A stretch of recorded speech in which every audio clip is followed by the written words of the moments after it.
యాదాద్రి లక్ష్మీనరసింహస్వామి వారి గుడి కొండపైన కట్టారు కదండి. అసలు స్వామివారు అయితే కింద ఒక చోట వెలిసారట. భక్తులందరూ కూడా ముందుగా ఆ స్వామివారి దర్శనం చేసుకుని తర్వాత యాదాద్రికి వెళ్తారట. పూర్వకాలం నుంచి రాజుల సమయంలో అంటే ఇలా జట్కా బండ్లోనే వెళ్ళేవారంట. ఇప్పటికీ కూడా కొంతమంది ఇలా గుర్ర బండ్లోనే ఈ లక్ష్మీనరసింహస్వామి వారి దేవస్థానానికి అయితే వెళ్తున్నారు. లోపలైతే మనకి ఎటువంటి ఫొటోస్ వీడియోస్ తీయడానికి అయితే పర్మిషన్ లేదు. యాదాద్రి గుడి అంతా కూడా దసరా టైంలో అయితే చాలా ఫ్లోటింగ్ ఉంటుందంటండి. కార్లు అవి పూజ చేస్తూ ఉంటారంట. పైకి మెట్లు కనిపించినాయి కదా, ఇలా పైకి వెళ్తే ఆంజనేయ స్వామివారి గుడి ఉంటుంది. స్వయంగా స్వామివారి పాదాలు ఇక్కడ మనమైతే చూడొచ్చు. పైన ఉన్న ఆంజనేయ స్వామివారి దర్శనం అయితే మీరు కూడా చేసుకోండి.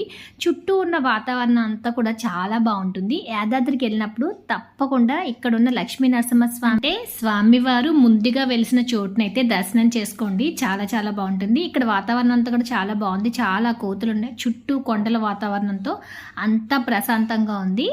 Like, share and subscribe. Thank you for watching.